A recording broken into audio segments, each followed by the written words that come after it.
Hello, this is Mr. Hatfield, and I've made this video to show you students what the expectations are for the upcoming assignments in our lab composition book. We have 3 activities or labs that you are expected to hand in on Thursday of this week, and each lab is 30 points. So I want to make sure you have a good opportunity to see what this should look like.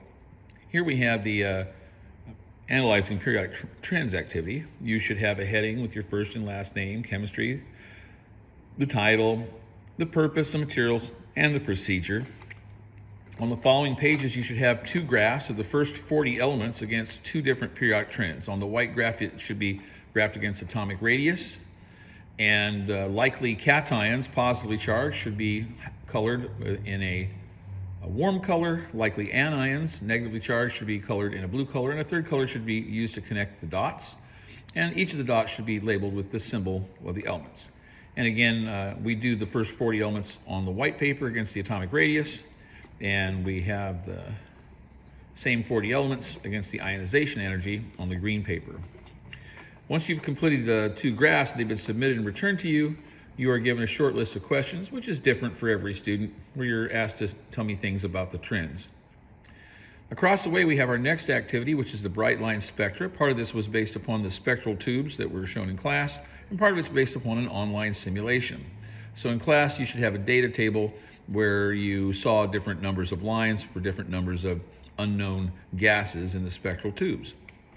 You were then expected to go to a simulation. The simulation has this scale for light in the visible spectrum, all the colors between ultraviolet and infrared, and at the bottom here we should have a scale for the wavelength, which is given in nanometers. To interpret the scale, we have a key here which shows that different size ranges of light waves, again given in nanometers, are different colors. For example, red light waves are found between 620 and 780 nanometers. Now in the simulation, you are given 4 different gases to work with: hydrogen, sodium, neon, and mercury. As you can see, we have distinct patterns of lines with each one. And you are expected to copy by hand a rectangular area and set up the scale, same as given on the lab paper, and then using colored pencils, you are expected to show this work. Now, an example calculation of how to set and convert numbers in nanometers to meters is given. This has been practiced in class. On the next page, you ought to be able to show that you can take the numbers in nanometers and convert them into meters. Then you plug them into the equation where each one is being divided by the speed of light. Since the speed of light is meters per second and the size of the wave is now in meters, that cancels out, and we end up with vibrations per second, which are just said to be hertz. And you will get a series of numbers roughly on the order of 10 to the 14th. Then each of these numbers can be converted into the energy. You take this, which is the frequency, and you multiply whatever the frequency is. Here in the example, it's 7.3 times 10 to the 14th, and you multiply it by this constant, 6.626 times 10 to the negative 34th. If you do this, the per seconds are canceled out, and our answer is simply the energy in joules. And these will be numbers approximately on the order of 10 to the 19th. How many calculations? There's 6 frequency calculations and 6 energy calculations, and they are based respectively on the 4 frequencies of hydrogen, these 4, and then the 2 frequencies of sodium, those 2. Now this is important to emphasize because this same scale will be used on the 3rd lab activity. The 3rd lab activity is the flame test lab, where we actually burn things in class. You're asked to make a prediction before the class goes, and then you'll have a diagram like this. This is similar to what is on the lab paper and what has been put on the whiteboard. Remember, here at the bottom, we did not actually use Q-tips. We modified the procedure. We used a metal loop, and so you have to come up with your own explanation what that is. Underneath the procedure, this is our data table, which you should have gotten from the orange lab paper and neatly copied in about the different colors you see.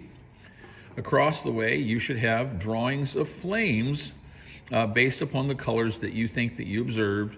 I'm not saying that my colors are right. I'm not saying that my colors are wrong. I'm just demonstrating them.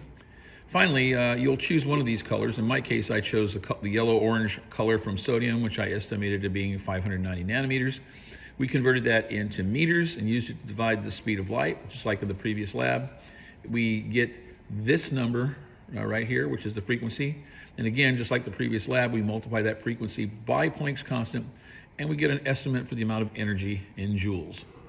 So again, these are actually 3 separate activities, and each one of them is worth 30 points, and so there's a total of 90 points on the line in terms of handing in the comp book. So again, the analyzing periodic trends with the 2 graphs and questions, the bright line spectra based on in-class observations of spectral tubes, and the use of the online simulation, ending with taking calculations for frequency and energy based upon the wavelength seen, and then this lab where we actually did it in class, where we actually burned real ionic compounds, and we saw different colored flames, and we are asked to do much the same sort of work, estimating the frequency based upon our estimate of the wavelength, turning that frequency into energy.